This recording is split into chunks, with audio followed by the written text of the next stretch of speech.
হরে কৃষ্ণ। আজকে মোক্ষদা একাদশীর ব্রত মাহাত্ম্য কথা নিয়ে আলোচনা করব। তো মোক্ষদা একাদশীর ব্রত মাহাত্ম্য কথায় আপনারা জানতে পারবেন যে মোক্ষদা একাদশী ব্রত আমরা কেন পালন করব। এই মোক্ষদা একাদশী ব্রত পালন করলে কি লাভ হবে? দেখুন, মোক্ষদা একাদশী ব্রত পালন করলে আপনার লাভ হবে, আপনার নিজের লাভ হবে এবং আপনার পূর্বপুরুষদেরকেও আপনি উদ্ধার করতে পারবেন। যদি মনে করেন যে আপনার পূর্বপুরুষেরা নরক যাতনা ভোগ করছে বা কোনো অসুবিধায় আছে, অনেকেই আভাস পেয়ে থাকেন, পূর্বাভাস পেয়ে থাকেন যে আমার পূর্বপুরুষেরা কষ্ট ভোগ করছে এবং তাদের উদ্ধারের জন্য আমার কিছু করা প্রয়োজন। অনেকে রয়েছেন, অনেকে পিতামাতা রয়েছেন, খারাপ কর্ম করে গেছেন পৃথিবীতে, কিন্তু তাদের উদ্ধারের জন্য কিন্তু আপনি এই মোক্ষদা একাদশী ব্রত করতে পারেন। এই মোক্ষদা একাদশী মানে হচ্ছে, মোক্ষ মানে হচ্ছে মুক্তি লাভ করা। তাই মোক্ষদা একাদশী ব্রত যিনি নিষ্ঠা ও শ্রদ্ধা ভাবে করতে পারবেন, তিনি কিন্তু খুবই পুণ্য করবেন এবং অন্তিমে তিনি মুক্তি লাভ করবেন। এবং তিনি যদি চান তার পূর্বপুরুষদেরকে উদ্ধার করতে চান, তাহলে তিনি কিন্তু এই পুণ্য ফল, আপনি যে একাদশী ব্রত করলেন, এই একাদশী ব্রতের পুণ্য ফল আপনি কিন্তু আপনার পূর্বপুরুষের উদ্দেশ্যে দান করতে পারেন। পূর্বপুরুষের উদ্দেশ্যে যে দান করবেন, দান করার একটি মন্ত্র রয়েছে। মন্ত্রটি হচ্ছে এদম মোক্ষদা একাদশীম ব্রতফলম সর্বেশাম অমুক গোত্রস্য অমুক নাম অর্পণমস্তু। অর্থাৎ আপনি যে গোত্রের মাধ্যমে, অর্থাৎ যে গোত্রের লোককে আপনি, যে গোত্রের ব্যক্তিকে আপনি একাদশী ব্রত পুণ্যফল দান করবেন, তার গোত্র এবং তার নাম উল্লেখ করে অর্পণম অস্তু বলে আপনি একাদশী ব্রত ফল অর্পণ করবেন। যদি সে কোনো কারণবশত নরক যাতনা ভোগ করে বা কোনো কারণবশত সে যদি কোনো কারণে অধোগতি হয়ে থাকে, তৎক্ষণাৎ এই একাদশীর পুণ্যফল সে পাওয়ার সঙ্গে সঙ্গে সে কিন্তু মুক্তি লাভ করবে। এবং এই একাদশী, এই মোক্ষদা একাদশী ব্রতে যে মাহাত্ম্য কথা, যদি শুধুমাত্র আপনি শ্রবণ করেন, শ্রবণ করার মাধ্যমে কিন্তু আপনি পুণ্যফল লাভ করবেন। কি পুণ্যফল লাভ করবেন? বাষ্পীয় যজ্ঞের ফল লাভ করবেন। তাহলে অবশ্যই আপনি এই একাদশীর মাহাত্ম্য কথা শ্রবণ করবেন। একাদশীর মাহাত্ম্য কথা আপনি শ্রবণ করবেন এবং যারা একাদশী ব্রত করে না, তাদেরকেও ভিডিওটি শেয়ার করে দিবেন এবং 5 মিনিট 6 মিনিট তাদেরকে শুধু বলবেন, যদি শুধুমাত্র এই মাহাত্ম্য কথাটুকু শ্রবণ করুন, শুধুমাত্র এই মাহাত্ম্য কথাটুকু শ্রবণ করুন, আর আদার্স কিছু করতে হবে না। আপনি একাদশী ব্রত করছেন না, তো শুধুমাত্র কথাগুলো শুনুন, মনোযোগ সহকারে শুনুন, তাহলেই হবে, আপনি বাস্তব যজ্ঞের ফল লাভ করবেন এবং অন্তিমে মুক্তি লাভ করতে পারবেন।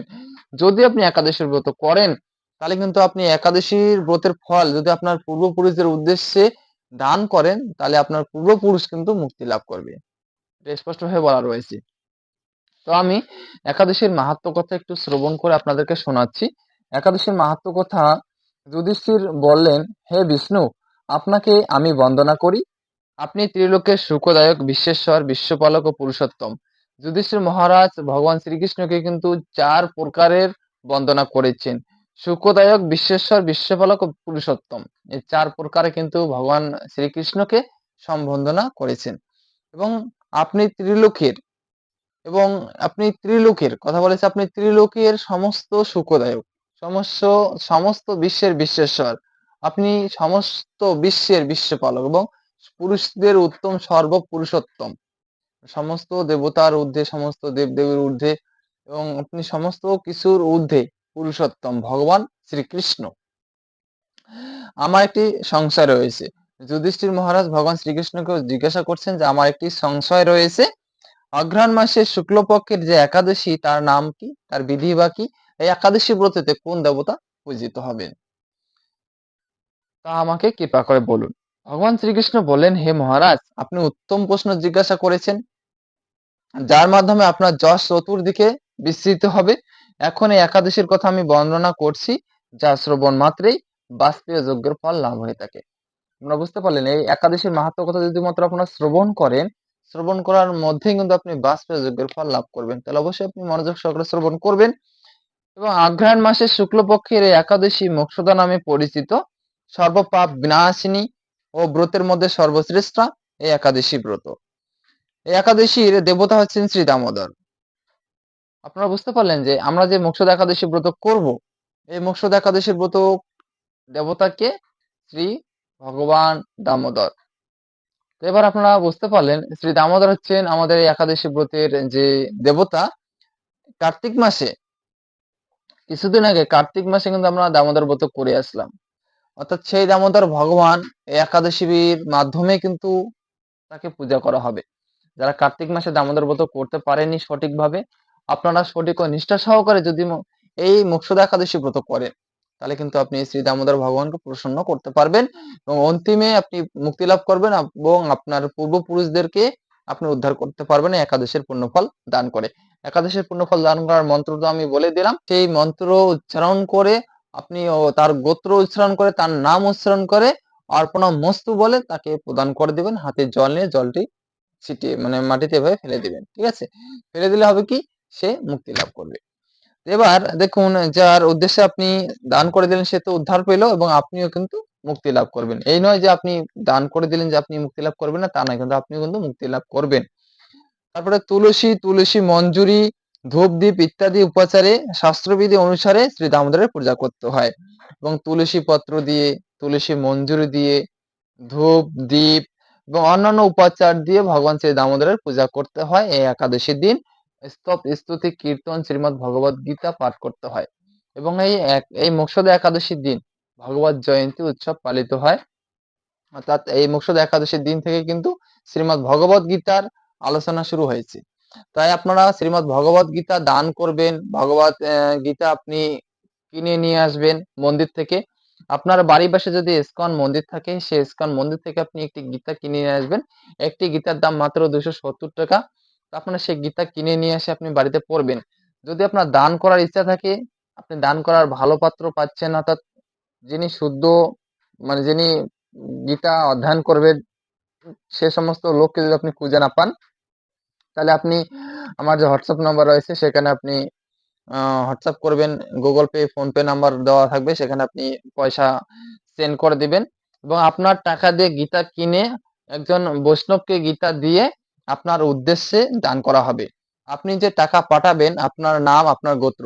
অনেকে আছেন যে তার পিতামাতা পরলোক গমন করেছেন, তার পিতামাতা উদ্ধারের জন্য গীতা দান করেছেন। তাহলে করবেন কি, আপনার পিতার নাম, আপনার পিতার গোত্র লিখে পাঠিয়ে দিবেন এবং আপনার নাম, আপনার গোত্র লিখে পাঠিয়ে দিবেন। পাঠিয়ে দিলে হবে কি, যখন আমরা গীতাটি দান করব তখন আপনার গোত্র, আপনার যে নাম রয়েছে সে নাম উল্লেখ করে আমরা দান করে দেব। তাহলে হবে কি, যদি যে মৃত ব্যক্তি, যে ব্যক্তি পরলোক গমন করেছেন, তার উদ্ধার হয়ে যাবে।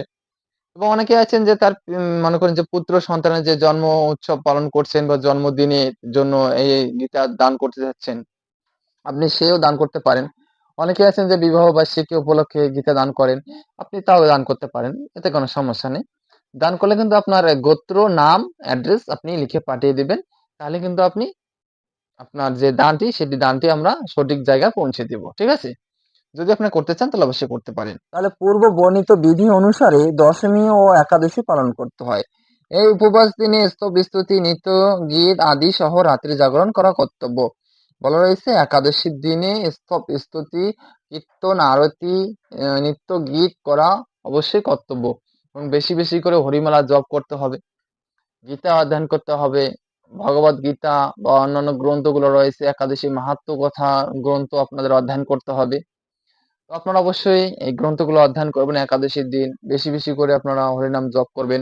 একাদশীর দিন আপনি যে সমস্ত কর্মগুলো করবেন না, আজে বাজে কথা বলবেন না, কারোর সঙ্গে আলতু ফালতু কথা বলবেন না। এই একাদশীর দিন আপনি হাত কাটবেন না, রক্তপাত করা যাবে না। ঠিক আছে? আপনি মাথায় তেল দিবেন না, হাতে মুখে কোথাও শরীরে কোথাও তেল লাগাবেন না, সাবান ব্যবহার করবেন না, শ্যাম্পু ব্যবহার করবেন না। একাদশীর দিন যদি শ্রাদ্ধ উপস্থিত হয় সেদিন শ্রাদ্ধও করবেন না।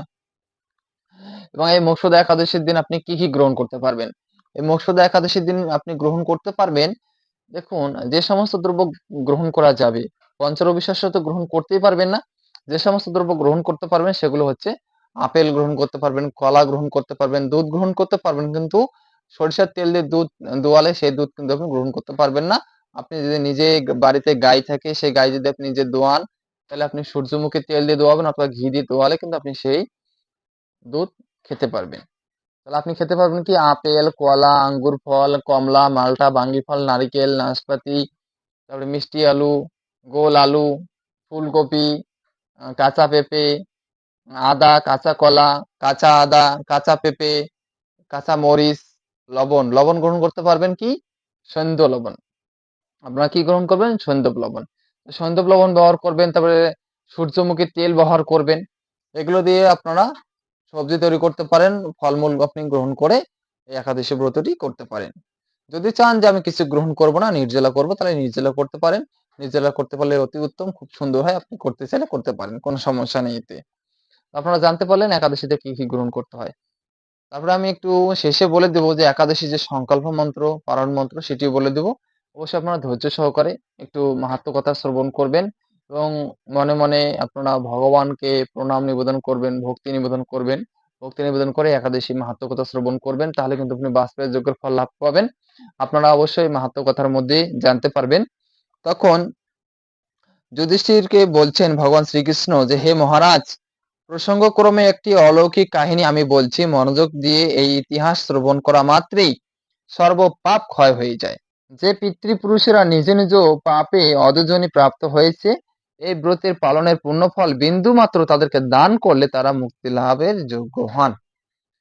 আমি যে একটু আগে যে উদাহরণটা দিলাম, যে কথাগুলো বললাম, যে এই মোক্ষদা একাদশী ব্রত করে শুধুমাত্র বিন্দু মাত্র যদি এই পুণ্যফল তাদেরকে দান করা যায়, তাহলে তারা অধোগতি থেকে মুক্তি লাভ করতে পারে। আপনারা বুঝতে পারছেন তো? কোনো এক সময়ে মনোরম চম্পক নগরে বৈখানস নামে এক রাজা ছিলেন। তিনি ছিলেন সমস্ত বৈষ্ণব সদ্গুণে বিভূষিত। প্রজাদের তিনি পুত্রের মতো পালন করতেন। তার রাজ্যে বহু বেদজ্ঞ ব্রাহ্মণও বাস করতেন। রাজ্যের সকল বেশ ছিল সমৃদ্ধশালী। একবার রাজা স্বপ্নে দেখলেন যে তার পিতা নরকে পতিত হয়েছে। তা দেখে তিনি অত্যন্ত বিস্মিত হলেন। পরের দিন ব্রাহ্মণদের ডেকে বলতে লাগলেন, হে ব্রাহ্মণগণ, গত রাত্রিতে স্বপ্নে নরক যাতনায় পিতাকে কষ্ট পেতে দেখে আমার হৃদয় বিদীর্ণ হচ্ছে। তিনি আমাকে লক্ষ্য করে বলতে লাগলেন, হে পুত্র, তুমি আমাকে নরক সমুদ্র থেকে উদ্ধার করো। তার সেই অবস্থা দেখে আমার অন্তরে সুখ নেই। আমার এই বিশাল রাজ্য, স্ত্রী পুত্র, কিছুতে আমি শান্তি পাচ্ছি না। কি করি, কোথায় যাই, কিছুই বুঝে উঠতে পারছি না। আমার পূর্বপুরুষেরা মুক্তি লাভ করতে পারেন এমন কোন পুণ্যব্রত, তপস্যা ও যজ্ঞের কথা আমাকে উপদেশ করুন, তা আমি অনুষ্ঠান করব। আমার মতো পুত্র বর্তমান থাকা সত্ত্বেও যদি পিতামাতা পূর্বপুরুষেরা যদি নরক যাতনা ভোগ করে থাকেন, তবে সেই পুত্রের কি প্রয়োজন?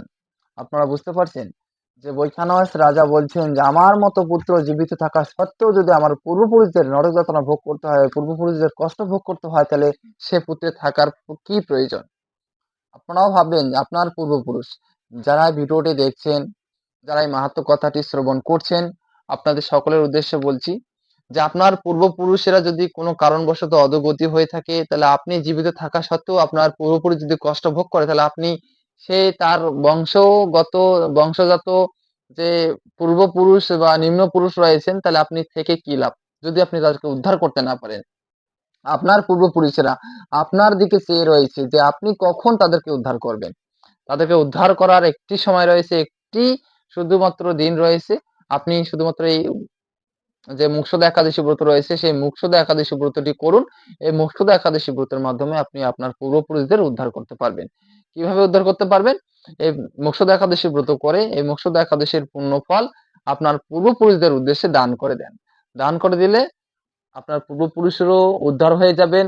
পূর্বপুরুষ উদ্ধার হয়ে আপনাকে আশীর্বাদ, আপনি আপনার পূর্বপুরুষের উদ্ধারের জন্য আপনি এই মুক্ষদা একাদশী ব্রত করুন। তাহলে কিন্তু আপনি অনেক অনেক অনেক পুণ্যফল লাভ করবেন। ঠিক আছে? তো এইভাবে বৈখানস রাজা যখন বললেন ব্রাহ্মণদের যে আমার মতো পুত্র জীবিত থাকা সত্ত্বেও যদি আমার পূর্বপুরুষেরা নরক যাতনা ভোগ করে, তাহলে আমার মতো পুত্র থেকে কি লাভ? ঠিক আছে? তাই তখন ব্রাহ্মণগণ বললেন যে, হে মহারাজ, আপনার রাজ্যের কাছে মহর্ষি পর্বতমুনির আশ্রম রয়েছে। তিনি ত্রিকালজ্ঞ, তার কাছে আপনার মুক্তির উপায় জানতে পারবেন। ব্রাহ্মণদের উপদেশ শ্রবণ করে মহাত্মা বৈখানস তাদের সঙ্গে নিয়ে সেই পর্বতমুনির আশ্রমে গমন করলেন। তারা দূর থেকে ঋষিবরকে সাষ্টাঙ্গ প্রণাম করে তার কাছে গেলেন। মুনিবর রাজার কুশল বার্তা জিজ্ঞাসা করলেন। রাজা বললেন, হে প্রভু, আপনার কৃপায় আমরা সবাই কুশল। তবে আমি একদিন স্বপ্নযোগে পিতার জন্য নরক যাতনা ও কাতর আর্তনাদ শুনে অত্যন্ত দুঃখিত ও চিন্তাগ্রস্ত হয়েছি।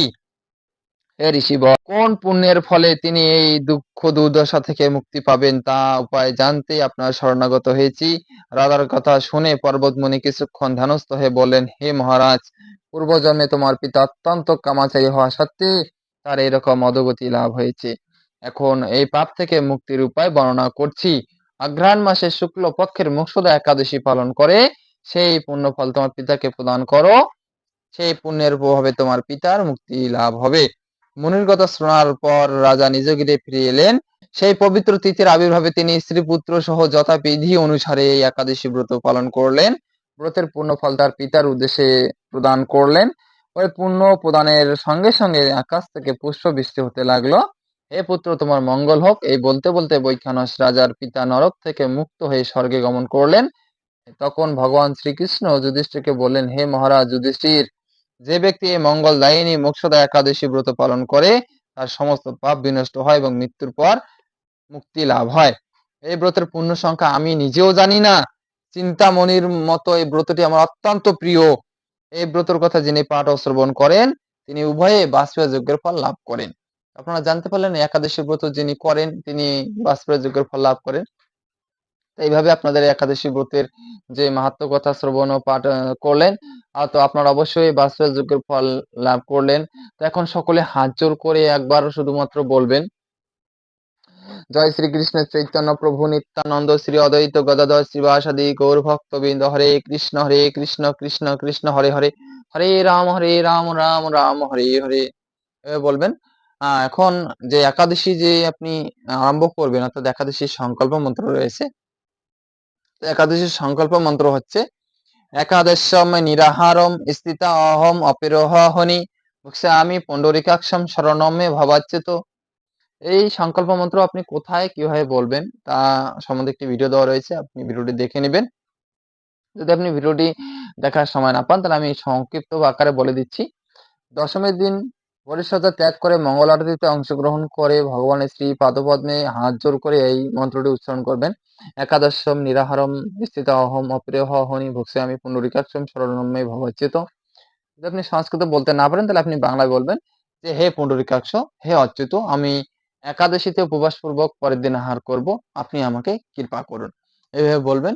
এবং একাদশী দিন, দশমীর দিন তো সংকল্প করবেন, একাদশী উপস্থিত হলে একাদশীর দিন উপোস করলেন, দ্বাদশীর দিন যে আপনি পালন করবেন, পালন করার একটা মন্ত্র রয়েছে। পালন করার মন্ত্রটি হচ্ছে, অজ্ঞান তিমিরান্ধস্য ব্রতে না নেন কেশব প্রসিদ্ধ সম্মুখ না তো জ্ঞান দৃষ্টি প্রদভব। এই মন্ত্রটি উচ্চারণ করে আপনি কিন্তু একাদশী যে সমাপন ঘোষণা করবেন। সমাপন ঘোষণা করার পরে আপনি যে প্রসাদ গ্রহণ করবেন, প্রসাদ গ্রহণ করার মন্ত্র রয়েছে। মন্ত্রটি হচ্ছে, মহাপ্রসাদে গোবিন্দে নাম ব্রাহ্মণে বৈষ্ণবে স্বল্প পুণ্যবতান বিশ্বাস নৈব যাইতে শরীর অবিদ্য জল জরেন্দ্র তাহিকাল জীবে ফেলে বিষয় সাগরে তার মধ্যে জিহ্বা অতি লোভময় সুদরমতি কৃষ্ণ বড় দয়াময় করিবারে জিহ্ব বজায় সপ্রসাদ অন্ন দিলা ভাই সে অন্ন অমৃত পর রাধা কৃষ্ণ গুণগাও প্রেমডাক শ্রী চৈতন্য নিত্য জয় শ্রীকৃষ্ণ চৈতন্য প্রভু নিত্যানন্দ শ্রী অদ্বৈত গদাধর শিবাসাদি শ্রী গৌর ভক্তবৃন্দ, হরে কৃষ্ণ কৃষ্ণ কৃষ্ণ হরে হরে, হরে রাম রাম রাম হরে হরে। এই মন্ত্রটি বলে আপনারা প্রসাদ গ্রহণ করবেন। তারা একাদশী ব্রত করেছেন তারা পালন করবেন 12 ডিসেম্বর সকাল 7টা থেকে 9টা 58 মিনিটের মধ্যে, পশ্চিমবঙ্গে 6টা 30 থেকে 9টা 42-এর মধ্যে, দিল্লিতে 7টা 4 থেকে 10টা 31 মিনিটের মধ্যে, বৃন্দাবনে 7টা থেকে 10টা 28 মিনিটের মধ্যে, উত্তরপ্রদেশে 6টা 47 থেকে 10টা 16 মিনিটের মধ্যে, মুম্বাই মহারাষ্ট্রে 7টায় 2 মিনিট থেকে 10টা 42 মিনিটের মধ্যে, পুনে মহারাষ্ট্রে 7টায় 57 মিনিট থেকে 10টা 38 মিনিটের মধ্যে, নাগপুর মহারাষ্ট্রে 6টায় 41 থেকে 10টায় 18 মিনিটের মধ্যে, চেন্নাই তামিলনাড়ুতে 6টায় 30 মিনিট থেকে 10টায় 8 মিনিটের মধ্যে, ভুবনেশ্বর ও উড়িষ্যায় 6টায় 30 মিনিট থেকে 9টা 91 মিনিটের মধ্যে, ঝাড়খণ্ডে 6টায় 30 থেকে 9টায় 54 মিনিটের মধ্যে, বিহারে 6টায় 30 থেকে 9টায় 55 মিনিটের মধ্যে, ছত্তিশগড়ে 6টায় 30 মিনিট থেকে 10টায় 7 মিনিটের মধ্যে, শিলং মেঘালয়ে 6টায় 30 মিনিট থেকে 9টায় 30 মিনিটের মধ্যে, গুয়াহাটি আসামে 6টায় 30 মিনিট থেকে 9টায় 31 মিনিটের মধ্যে,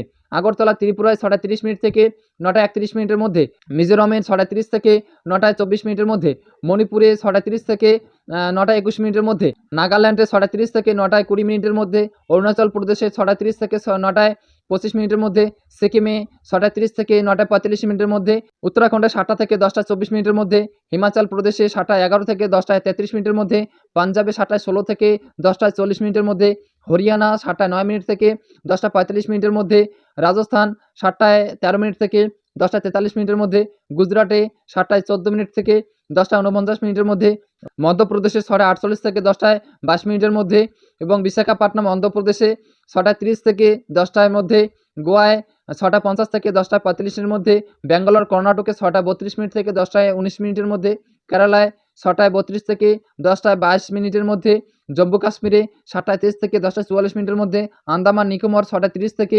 9:18 মধ্যে, নেপাল 6:45 থেকে 10:13 মধ্যে, ভুটান 7টা থেকে 10:10 মধ্যে, শ্রীলঙ্কায় 6:30 থেকে 10:07 মধ্যে, মালদ্বীপ 6:03 থেকে 10টার মধ্যে। তো এই হচ্ছে 51টা দেশের পালনের সময়সূচি। তো আপনার যে দেশে বসবাস করছেন আপনার সেই দেশের পালনের সময়সূচি অনুসারে কিন্তু আপনার একাদশী পালন করে নেবেন। তো হরে কৃষ্ণ, সকলে ভালো থাকবেন, সুস্থ থাকবেন। জয় রাধে।